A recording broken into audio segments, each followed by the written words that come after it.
Welcome, welcome. This is Gull, your money mindset expert. And today we have the pleasure and the honor of speaking to Elisabeth Dawson. Welcome, Elisabeth. Hi, how are you, Gull? It's a wonderful day to be here. Thanks so much for having me. Thank you so much for being a guest here today, Elisabeth. Elisabeth, everyone's heard your intro. Everyone's heard how amazing you are. But in your own words, and very briefly, tell us what it is that you do.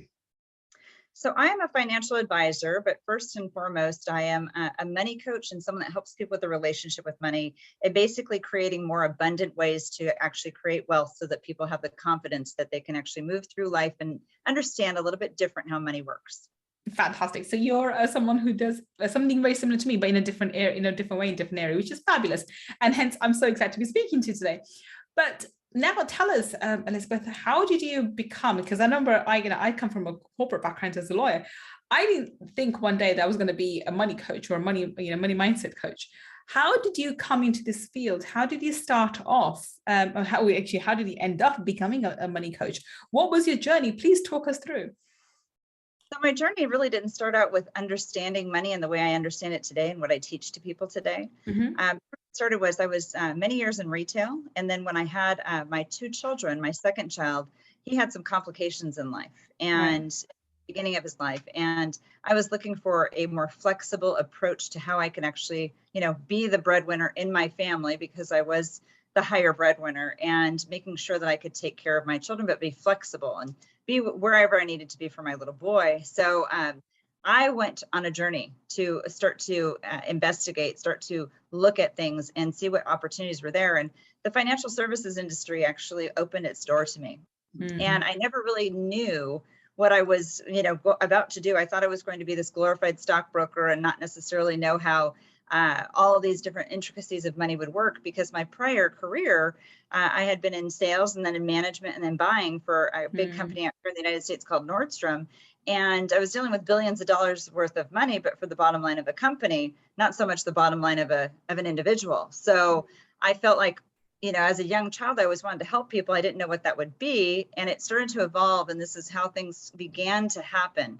So in my earlier 20s, I actually was in a position where I was pregnant with my daughter and she came on time. Everything was great, but we were looking to increase the size of our home.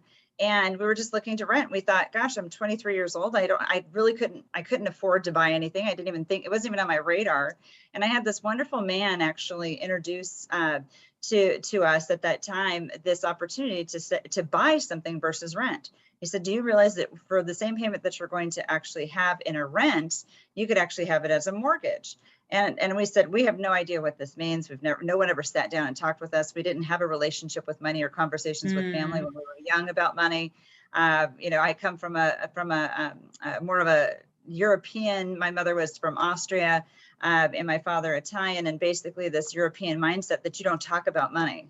So I find it a miracle as to why I'm actually in this industry. But I'll kind of go back to the story about being able to buy that purchase. And I said, gosh, I can actually help other people with the idea and the thought process of they could purchase a home or they could do things in life or they could actually increase their, their value, their personal value and create that home life that they want to and feel that they really have an accomplishment. I said, I want to do that someday.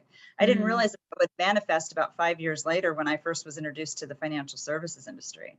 And again, I came into the financial services industry in 1998, 1999. And for us in the United States, it was about the market was increasing, something like we've been experiencing over the last, couple of years. And then all of a sudden this week, it's not so comfortable out there. It's a little cranky and people are losing money and they thought they were these infinite, brilliant genius investors. And now all of a sudden that's kind of diminishing. So that happened right in the beginning of my career in the financial services industry. And like I had said before, I thought I was going to be, this brilliant stockbroker, but I wasn't. And I really didn't. I was introduced to more of the economics of how someone lives their life and how the decisions that they make affect them positively or negatively. And then how to start to create structure for that. And there's so much more to go with this. I don't know how much detail you want, but I feel to this day that it's a miracle that I'm in this industry. Okay. And now I think what I want to learn more, if that was the first, so you ended up buying this place at the age of 23 with your daughter and your partner. How that still didn't that yeah that opened up the possibility of different world to you, and I understand that, but from going from there to becoming an expert now, there's been a journey, and I know there's a learning curve, and there's been mindset shifts, and there's been, if you're helping other people with their money traumas and their money stories and their relationship with money, then you had to deal with your own relationship with money, which is bloody awful. So I find the hardest thing we ever do is deal and work, we'll face that demons and then work through them. What did you face when you were on this journey, and how do you deal with it while having a young family and and a career change by the sounds of it? And way back when, if I can kind of regress back there too, when we were doing this, and I was again managing, and then I was a buyer for Nordstrom. I mean, it was kind of a prestigious position, but it goes back to this corporate America thing where it's time for open enrollment, and we're just supposed to do the sign up for the retirement plan. We're supposed to create what decisions we want for life insurance or disability insurance or whatever. We didn't understand these things. Most people out there today don't even understand them. So I remember this day very specifically, and it always stuck with me because now I had a child, and I was looking at different areas of decisions I had to make. And in my position, when we were in open enrollment, it was, okay, how much life insurance do I get? I didn't own life insurance outside of the company that was offering it. And just disability income protection, what does that mean? And I would ask questions, and people in the human resources department said they couldn't answer those questions for me. And then I had a gal that just kind of took me to the side, and she said, let me just tell you, I can't legally tell you because we are afraid of corporate liability. But let me just tell you that there was that what I do with my husband and what we actually have, and the amount of insurance that we have and why we have it and so on and so forth. And I said, well, that makes sense. No one's ever had this conversation with me. My parents never had that conversation with me. They didn't even have life insurance at that time. The majority of the United States population doesn't. Majority of the population here, puts money into a 401k, and they don't know anything about Wall Street. And so I was asking, how much do I put in there? And nobody really could give me advice, and let alone disability income protection, where I was having this epiphany going, well, if something happened to me, and this is how it was explained to me, is that if I fell ill or I had an accident and I couldn't pay my bills, who's going to pay it for me? Exactly. Yeah. The reality is you're in charge of that responsible question, because if it was something mandatory, we'd all have it, right? Yeah. So I started to learn, and this was a big epiphany for me because of the fact that I needed to protect my children. I needed to protect my family. I needed to make sure that I had that mortgage payment coming in so my family wouldn't be homeless. And so my personal economics, even though this is before I was ever introduced to the industry that I'm in today, all those years ago, almost 24 years ago, that I see that how it transformed me and got me ready to come into this industry, because the unknown became the known for me in a moment. And then when I started to come and work into this industry and learn and educate and just constantly have more and more information in front of me, I was a sponge, this soaking up sponge. And I wanted to know as much as I possibly could. So when you think about the economy or the economics of a country or this world, we can't necessarily change that. No. But we can change our personal economics and our personal education, our personal drive, because of the fact that we're in charge of it. We're 100% responsible for our outcome, yet no one necessarily takes the sense of urgency to pay attention to it. So passion became alive. I got very excited, and I couldn't wait to share this information. And it evolved over many years of time. So when I first was introduced to this industry, I was 28. My son was born, and I had to go back to school and get educated, get licenses, get certain credentials. And it was a completely different trajectory. I've never looked back, but it's been an incredible career for the past almost 24 years. Wow. Okay. And I understand the fact that you had a certain, I think you have to have a certain kind of groundwork done beforehand, before I think you were ready for the industry and to become, actually start working with it. But I think the more you start learning about something, the more interest you have, and especially about insurance, because I think quite early on, even before I started working as a money mindset person, I don't give financial advice. So that's something I stay away from. I just work on the mindset.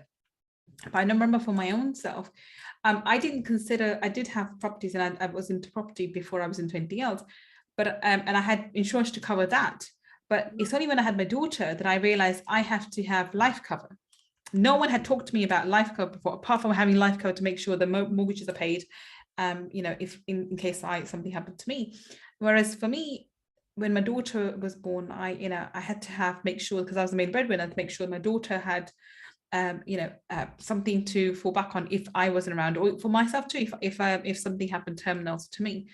That's my only, I remember my only idea of financial security. Otherwise, it was all about making going to property and doing other things and becoming an entrepreneur. This idea of having an overarching financial plan was a miss. It wasn't there. It wasn't something I thought about or talked about. And that's something, this is where I would say that I'm not a financial advisor, I'm not a financial planner. That's where you go to experts like yourselves. I just work on the mindset and abundance.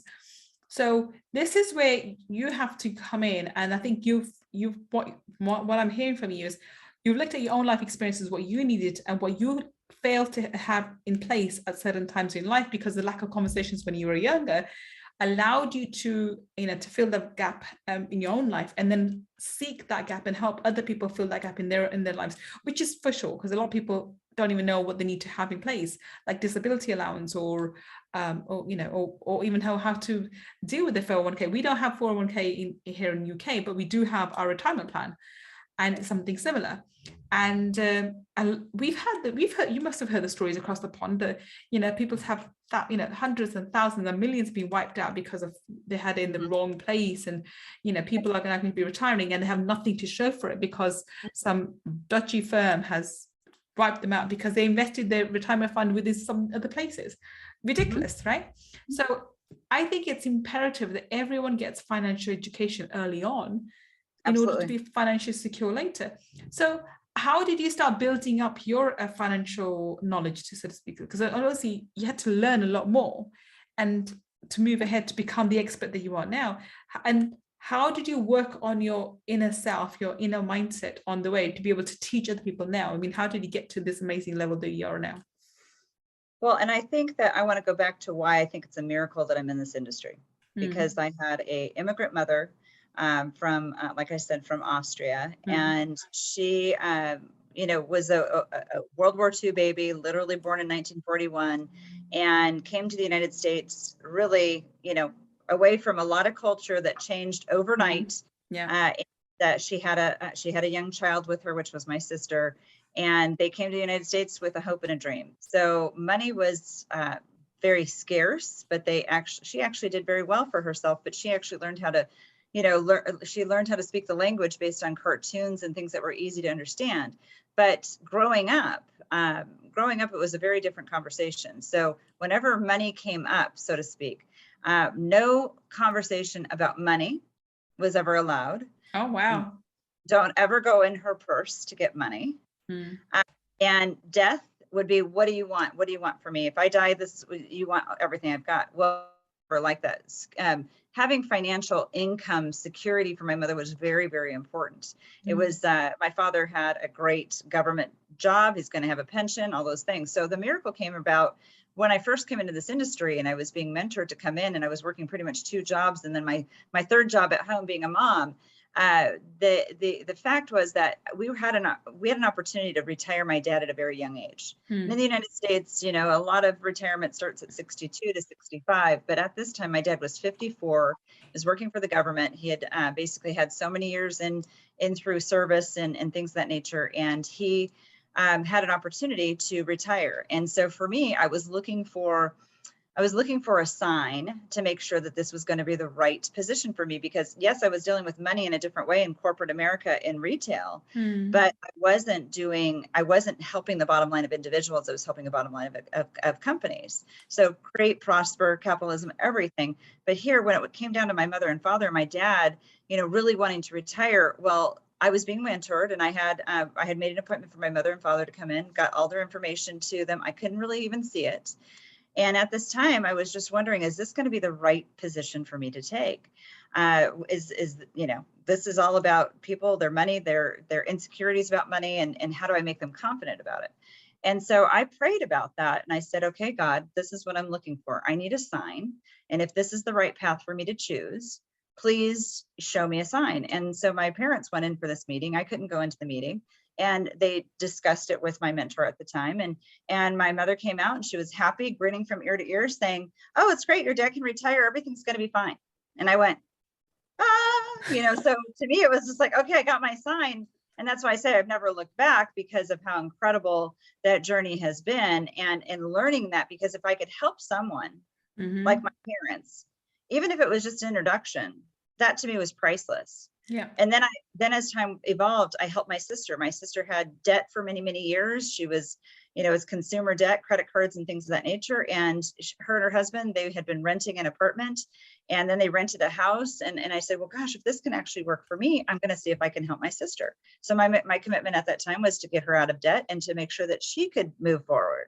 So each little step has been a building block, and 3,000 plus clients later over all these years has been pretty remarkable in taking care of their customer service and making sure that they get answers. And people move on in their lives and they move around the world and all over this country, and they kind of evolve into something that they want to be. So we have to adapt to that as well.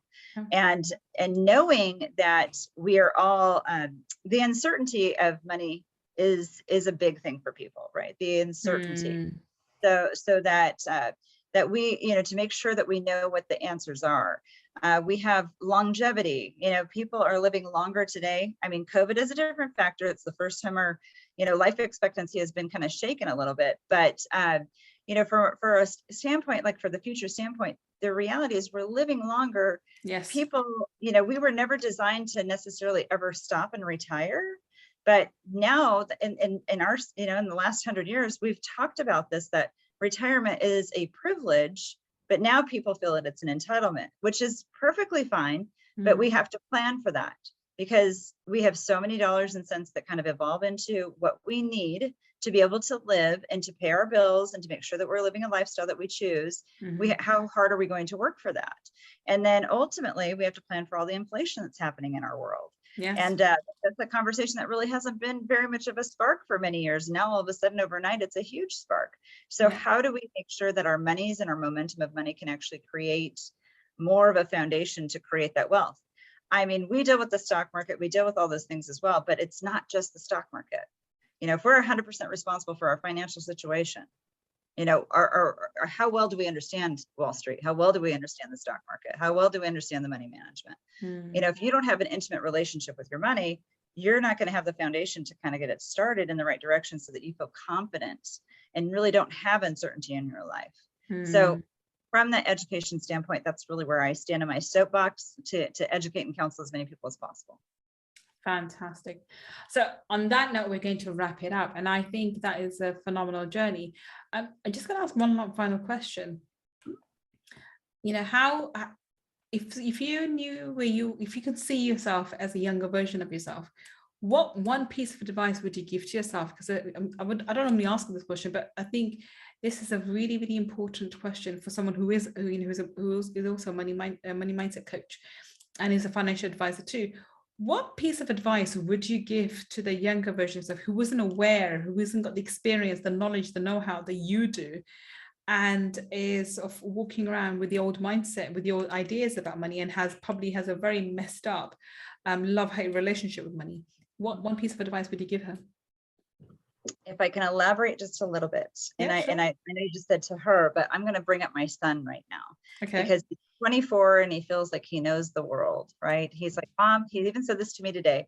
He said, Mom, if we can actually look in a crystal ball and you would know, that this stock or this investment or something like this is going to just take it off, and you put every dollar into it. Wouldn't it be great to just know that, and we could make millions? And I said, honey, I go, that's the mindset of so many people over so many years that I've seen cycles of. They go, we go, and then we go. and they don't put a foundation to it. There's so many core things. So if I were to actually regress, and I've had these conversations with my own children, there's a foundation. I always kind of call it like this triangular foundation.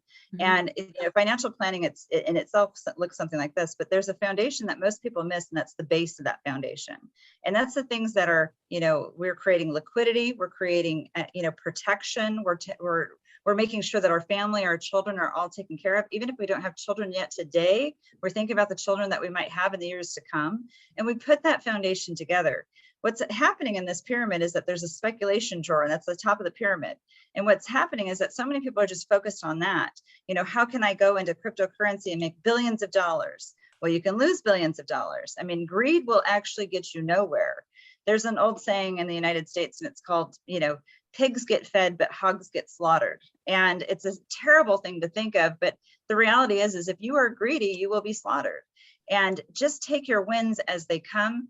Get your fundamentals down. You know, like my son is so fascinated and interested in real estate, and he wants to own real estate. And real estate prices, which I'm sure over in the UK have gotten more and more expensive. Yes, very much so.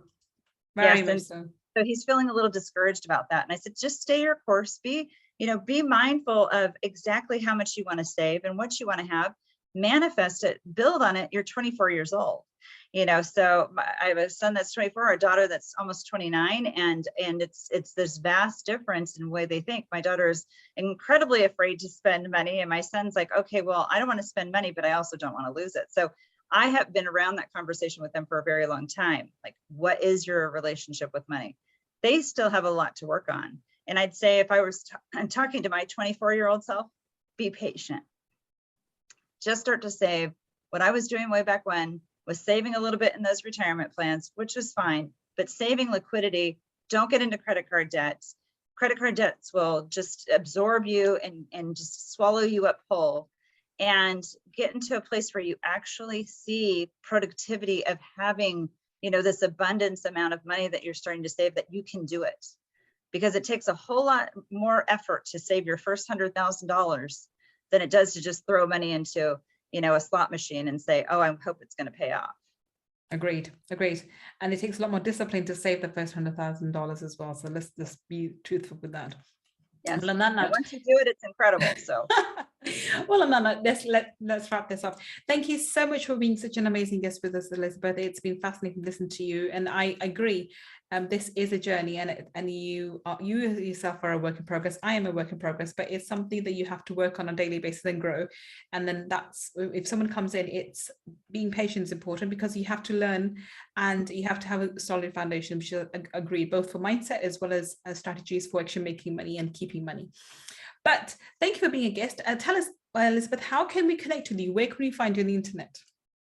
Well, there's so many different places on the internet, which we'll happily give them to you. So Elisabeth is actually how they spell it in European. It's with an S, it's not a Z. So it's Elisabeth with an S, Dawson, and then DAWSON.com. So there's actually a place where I do a lot of my literature, a lot of my writings. We go into a place, which is the book that I wrote called Wealth by Design. And this is something that's it's a thin read. It's available on Amazon, but I would much prefer that you actually go to a site that we created for it called wealthbydesignbook.com. And it's a simplistic version of how to actually get higher knowledge, higher education from complicated things, but made very simple. And that is our true goal and our true aspiration. There's many more, but if you reach out to us on elisabethdawson.com or wealthbydesignbook.com, we'll be able to help you with the other places as well. But just Google my name, you'll find plenty of things. Fantastic. So if you are listening to us on the podcast, we will have all Elisabeth's links that she mentioned. Well, she mentioned one, but we'll have other links for her there. Go check her out and go and connect with her. She's an amazing lady. And if you are looking for a financial planner, then she is your girl. And if you're watching this on YouTube, then down below in the description section, we also will have the links to Elisabeth Dawson's website and her book as well. Do check it out. It's amazing. I think I'll be getting a copy too. So it's worth it, because I work with mindset, but I can always do with more strategies around financial planning, which I'm always learning and always trying to work on. But on that note, thank you so much for being such an amazing guest for us, Elisabeth. We have to have you back on Money Talkies, but thank you for coming today. Absolutely. Thank you so much. And thank you for listening to me, Elisabeth, today on Friday Feature. I will be back with another amazing guest on another Friday Feature, speaking to them, finding out how they change their life by changing their mindset. Until the next time we meet, this is Gull signing off. Take care and bye for now.